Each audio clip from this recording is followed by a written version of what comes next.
Welcome to Short Times. We will go through The Breakfast Club from 1985 today. The Breakfast Club is a comedy and funny movie about 5 high school students who meet during Saturday detention and find out they have a lot more in common than they initially assumed. So let's get started. The story follows 5 students as they arrive for Saturday detention on March 24, 1984, at Shermer High School in Shermer, Illinois, an often used John Hughes location that is based on Hughes' hometown of Northbrook, Illinois. The 5 characters: John Bender, the criminal; Claire Standish, the princess; Brian Johnson, the brain; Andy Clark, the athlete; and Allison Reynolds, the basket case, are not total strangers, but come from various cliques or social groups. Mr. Vernon, the director of discipline at the school, assigns each of them to write an essay about who you think you are and the offenses that led to their Saturday detention. Bender, the group's apparent miscreant, reacts angrily to his classmates right away and shows several outbursts. He considers forced sex with Claire,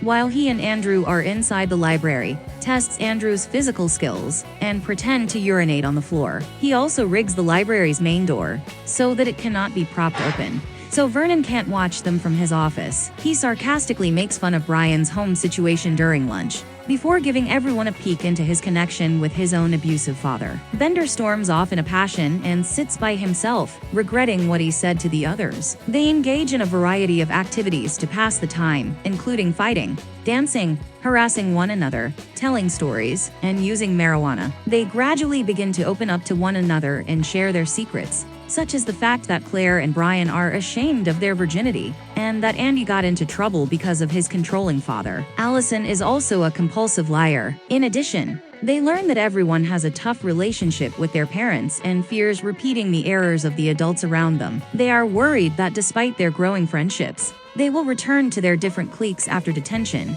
and never talk to one another again. Mr. Vernon really has a couple of revelations of his own. The school's janitor, Carl, finds Vernon down in the basement, reading through the personal files of his teachers, and cleverly blackmails him into keeping quiet about Vernon's intrusion into his staff's privacy. The two spend the rest of the day talking. Vernon admits he's frightened of the future, that the very students he's got in detention will one day be running the country. He also claims that since it has been in education for many years that children have not changed. They are always provocateurs, arrogant and disrespectful of authority. Carl tells Vernon he's completely wrong, that Vernon is the one whose attitude is soured his outlook for a work he loved. The children are always going to be as Vernon described them. The group decides to enter Bender's locker by breaking into the library. Bender finds some hidden marijuana, a modest bit. On their way back, they almost clash with Vernon. Bender gives up his freedom to aid the others in escaping, while trying to find a way back to the library undetected. He tucks his stockpile into Brian's pants as well.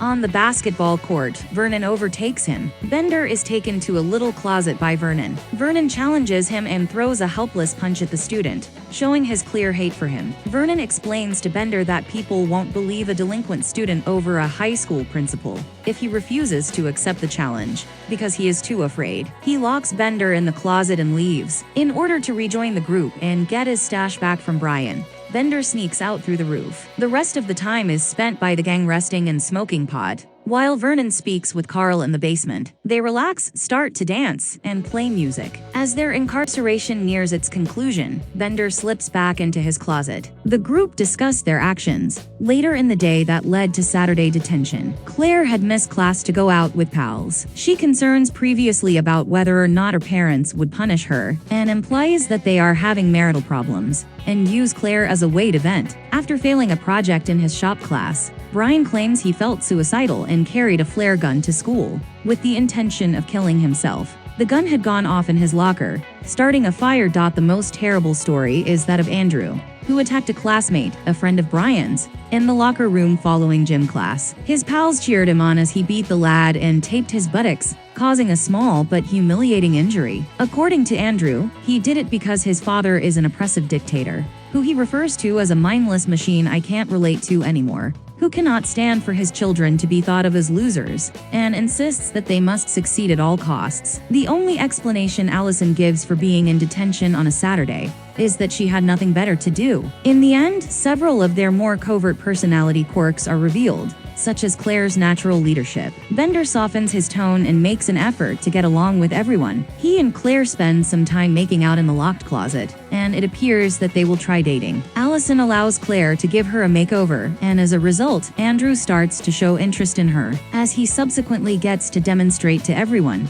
Brian realizes he can write quite effectively. In response to Claire's request and the group's support, Brian decides to write the essay Mr. Vernon assigned earlier on their behalf. The essay casts doubt on Mr. Vernon's preconceived ideas. While Brian agrees, he writes a letter that is incredibly inspirational and serves as the story's main theme instead of writing about the actual subject. For Mr. Vernon to read after they left, he leaves the essay The Breakfast Club, which he has signed. The modest differences between the two readings of this letter, one at the start and one at the end, demonstrate how the students' perceptions of one another changed as they came to understand that they really do share certain similarities. The letter starts out by saying the following: Saturday, March 24th, 1984. Brian Johnson, although unknown at this point, Shermer High School, Shermer, Illinois, 60,062. Dear Mr. Vernon, we accept the fact that we had to sacrifice a whole Saturday in detention for whatever it was that we did wrong. What we did was wrong, but we think you're crazy to make us write this essay telling you who we think we are. What do you care about? You see us as you want to see us in the simplest terms and the most convenient definitions. You see us as a brain, an athlete, a basket case, a princess, and a criminal. Correct? That's how we saw each other at 7 o'clock this morning. We were brainwashed.